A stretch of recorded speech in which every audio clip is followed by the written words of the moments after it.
వాసుదేవుడు భద్రేశ్వర వర్ష ప్రాంతంనందు హయగ్రీవ రూపంలోను, భరత వర్ష ప్రాంతంలోను కూర్మ రూపంలోను, కేతుమాల వర్ష ప్రాంతంలో వరాహ రూపంలోను, కురువర్ష ప్రాంతంలోను మత్స్య రూపంలోను, తగిన వర్షములందు వివిధ రూపంలోను వాసుదేవుడు నివసిస్తూ ఉంటాడు. అలాంటి కింపురుషులాది వర్షముల ప్రాంతముల అందు ఉన్న వారికి శోకం, ఆయాసం, ఉద్వేగం అనేవి ఉండవు. చిరంజీవులై సుఖ సంతోషాలతో ఉంటారు. భరత వర్ష ప్రాంతం నందు ప్రత్యేకించి కులపర్వతాలు, మహానదులు ఉన్నాయి. హిమగిరి నందు దక్షిణ సముద్రం వరకు 9,000 యోజనాల విస్తీర్ణత కలదై భరత వర్ష ప్రాంతము ఉన్నది. అది కూర్మభూమిగా ప్రసిద్ధి.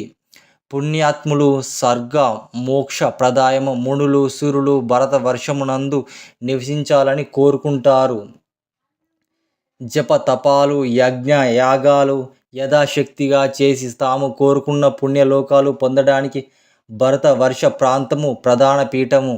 మహేంద్రగిరి, శక్తి మంతం, వింధ్యం, పాటి యాత్రం, భుక్షం, నవ్యగిరి అను ప్రదేశాలు ప్రసిద్ధమైనవి. కుల పర్వతాలు భరత ఖండానికి అలంకరణగా ఉన్నాయి. శతద్రు, చంద్రభాగ అనే నదులు మహేంద్రగిరి పర్వతం నుంచి ప్రయాణించే నదులు. వేద శృత్య నది, పారి యాత్ర నది, వింధ్య పర్వతం నుంచి ప్రయాణించే నది నర్మదా నది, వృక్ష పర్వతం నుంచి ప్రయాణించే నది తపిప యోష్ణి నది, నిర్విధ నది. సవ్యగిరి పర్వతం నుంచి ప్రయాణించే నదులు గోదావరి, భీమరతి, కృష్ణ, వెన్య నదులు. మలయగిరి పర్వతం నుంచి ప్రయాణించే నదులు తామ్రపర్ణి నది, కృతమ నదులు. శక్తిమంత పర్వతం నుంచి ప్రయాణించే నదులు వృషిక నదులు. భరత వర్ష ప్రాంతానికి నలువైపులా 1000 యోజనాల విరివితో 9 ద్వీపాలు ఉన్నాయి. ఇలాంటి నవద్వీపాలు మహానదుల కులపర్వతాలు వ్యాపించి ఉన్నాయి. భరత వర్ష ప్రాంతము కర్మభూమిగా పుణ్యభూమి అయింది. మిగిలినవి భోగ భూములుగా. జంబూ ద్వీపం 1,00,000 యోజనాల పరిమాణం గలది. దాని చుట్టూ ఉండే లవణ సముద్రాలు అవల ఉన్నది పక్షద్వీపము. ఇది 2,00,000 యోజనాల పరిమాణం గలది. ఆ ద్వీపానికి ప్రభు మేధాతిథి. అతను 7 కొడుకులు. భుజ బలానికి, రూపు రేఖ వైభవానికి వారికి వారే సాటి. తండ్రి ఆ ద్వీపమునకు 7 భాగాలుగా విభజించి వారిని ప్రభువుగా చేశాడు. ఆ భాగాలకు వారి పేర్లు పెట్టాడు. శాంత, హయ, శిశిర, సుఖోదయ, నంద, శివ, క్షేమక, ధ్రువ ప్రాంతములకు ప్రాంతాలుగా వాటి పేర్లు పెట్టాడు. ఈ ప్రాంతంలో వర్ష ప్రాంతంలో ఉన్న నరులు, సురులు కలిసి సోదరులుగా జీవిస్తూ ఉంటారు. వారికి రోగాలు, ఎలాంటి బాధలు ఉండవు. కారణం ధర్మానికి ఆ నరులు పెట్టింది పేరు. పక్షము జువ్వి చెట్టు అది ఆ ద్వీపము పేరు తెచ్చినది. విష్ణు చంద్రరూపుడై ఆ ద్వీపంలో శోభసిల్లుతూ ఉంటాడు. పక్ష ద్వీపానికి ఆవల ఉన్నది ఇక్షు సముద్రం. ఇది 1,00,000 యోజనాల వైశాల్యం కలది. ఇక్షు సముద్రానికి ఆవల ఉన్నది సల్మా ద్వీపము. దీనికి విరివి 4 యోజనాలు, దీని వెడల్పు 4 యోజనాలు కలిగి ఉంటుంది.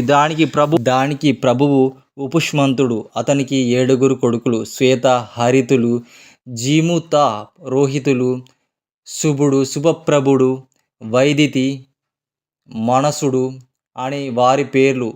సల్మా ద్వీపము 7 భాగాలుగా చేసి వారిని ఆ ప్రాంతాలకు ప్రభువుగా చేసి వారి పేర్లు పెట్టాడు.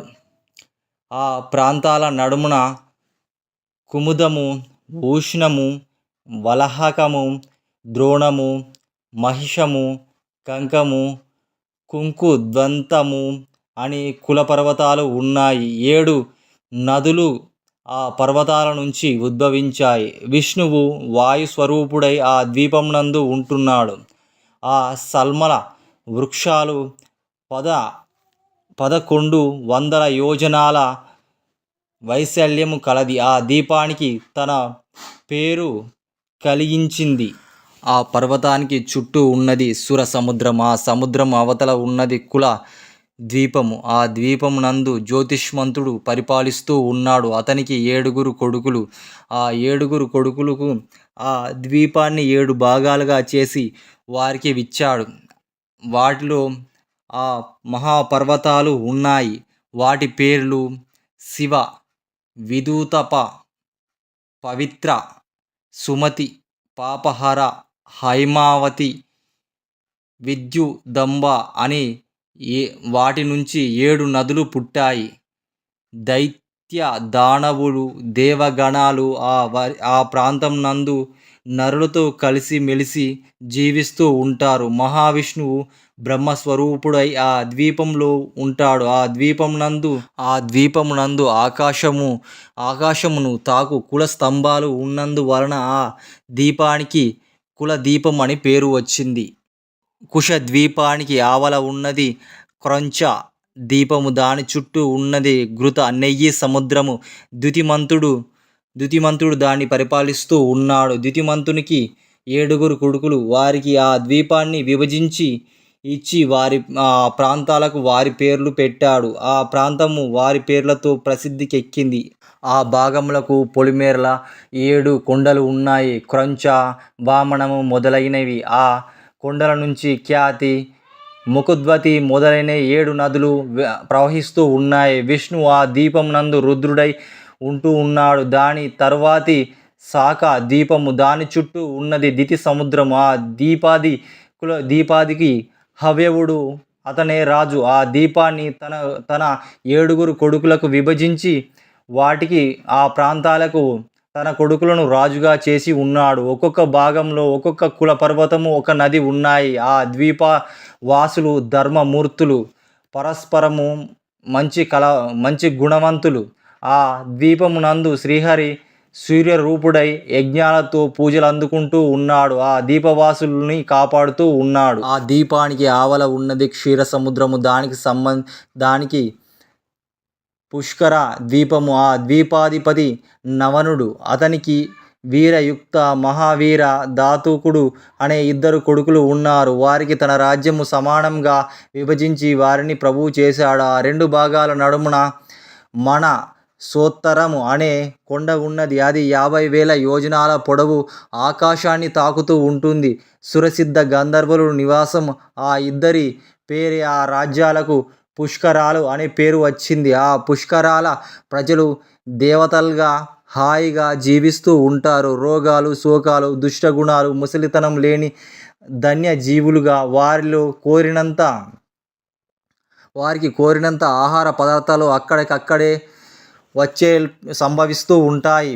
వారి ఆయుర్దాయము 10,000 సంవత్సరాలు. అక్కడ బ్రహ్మస్థానమైన వటవృక్షం ఉన్నది. మహావిష్ణువు బ్రహ్మమూర్తి అయి ఉంటాడు. దాని దగ్గరగా ఉండే సముద్రము జల అర్ణవం అనే సముద్రాన్ని ఆవల ఉన్న పర్వతము చక్రవాళం. ఆ బ్రహ్మాండం నందు 7 ద్వీపాలు, 7 సముద్రాలు, నానాచర భూతకోటి, భూమి, ధాత్రి, విధాత్రి అనే పేర్లతో ఉంటుంది. దీన్ని అధో భాగమునందు అతల, వితల, నితల, గభస్తి, మంత, మహాతల, సుతల, పాతాళంల లోకాలున్నాయి. అవి శుక్ల, కృష్ణ, ఆవరణ, సీత, అర్క, శైల, కంచన వర్ణాల గల భూములు గలవై దైత్య, దానవ, సర్ప నివాసంగా ఉన్నాయి. ఒకప్పుడు నారద మహేంద్రుడు ఆ లోకాలను చూసి వచ్చి నాకు చెప్పగా విన్నాను. భాగ్యరేఖ ఆ లోకములపై లోకాలు సాటిలేవు అన్నారు. విశేషమేమిటంటే సూర్యుడు ఆ లోకాల్లో మితిమీరిన వేడిమి వెలుగుట వల్ల చంద్రుడు అతి చల్లగా వెన్నెల మిరిమిట్లు గొలుపుతూ ఉండడం ఆశ్చర్యం కదా. ఆ లోకంలో రాజధానులన్నీ భాగ్యముతో శోభసిల్లుతూ ఉన్నాయి, మేడలతో ఉన్నాయి.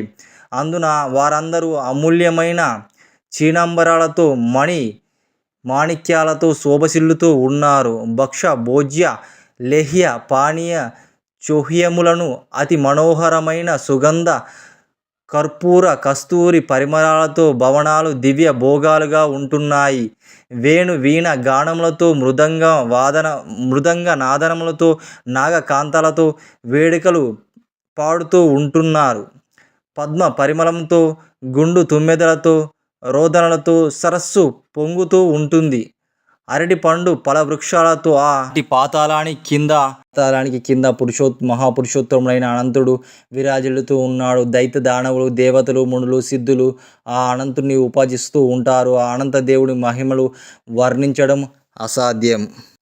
అనంతుడు భూమండలాన్ని భరిస్తూ ఉంటాడు. అతనికి 2 చేతులు, ఒక చేతుల్లో ఆకాశగంగ, మరో చేతిలో నాగలి రెండు ఉంటాయి. ఆ అనంతుడు ఒకప్పుడు కోపం వచ్చి ఊపిరి బిగబడితే దాని జ్వాల చరాచర ప్రపంచాన్ని ప్రళయ అగ్ని జ్వాలలో ముంచెత్తింది.